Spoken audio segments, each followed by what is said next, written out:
Excellencies, distinguished ladies and gentlemen, I hereby declare the 39th session of the Heads of State and Government Orientation Committee open.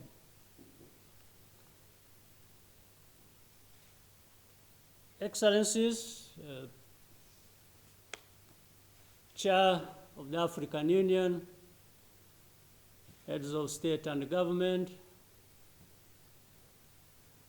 Chairperson of the African Union Commission, CEO of AUDA-NEPAD, distinguished ladies and gentlemen, allow me to welcome you to the 39th session of the Heads of State and Government Orientation Committee of the African Union Development Agency, NEPAD. Last year, 2021, marked NEPAD's 20th anniversary. It was a time to reflect on the agency's values and principles and how it has influenced Africa's development trajectory.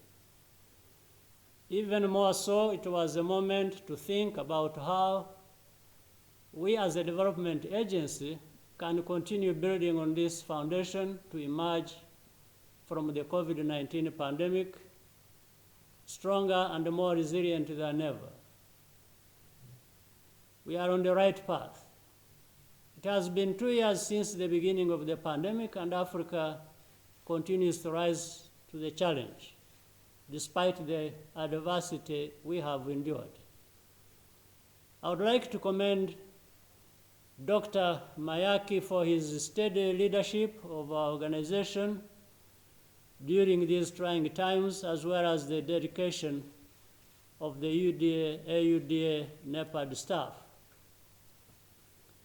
The challenges of the pandemic, however, are still with us. I had the opportunity to discuss some of them at the G20 meeting in Rome last year, which I attended on behalf of AUDA-NEPAD, and convey our proposals for solutions. On health, COVAX deliveries increased, but Africa is still lagging behind, even though there are enough doses of vaccine for everyone. The G20 was an opportunity to remind developed nations that vaccines must be distributed fairly and equitably in order for the world to recover. On the economy, the G20 was commended for the newly allocated special drawing rights of $650 billion. Only a small portion of that was channeled to low-income countries, but we advocated for more to be voluntarily reallocated by developed economies, and a number of them responded to this call. This has helped to create the extra fiscal space for Africa to continue fighting the COVID-19 pandemic. Lastly, on climate finance, we urged the G20 to deliver its pledge of $100 billion annually to support Africa's green transition.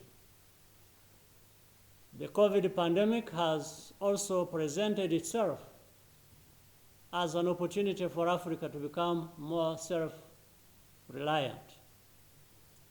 Last year, the African Medicines Agency entered into force. Once established, AMA will pave the way for our continent to independently authorize and regulate vaccines and medicines. We note that AMA builds on the work of the African Medicines Regulatory Harmonization Initiative of AUDA-NEPAD. Ahead of the United Nations Food Systems Summit, AUDA-NEPAD helped to develop an African common position on resilient food systems for our continent. With more than half of Africa's working-age population in the agriculture sector, this is an important strategy for to get back on track with the Sustainable Development Goals. I'm confident that AUDA-NEPAD will continue to be at the forefront of Africa's development agenda in the year ahead. Excellencies, we have an important agenda today. We will select the next CEO of AUDA-NEPAD and deliberate on the election of the new chairperson and the bureau of our committee. We will also hear important updates from Dr. Mayaki and our special guest, Professor Leonard Wachencombe of Princeton University. I thank you for your kind attention, and I look forward to a productive meeting.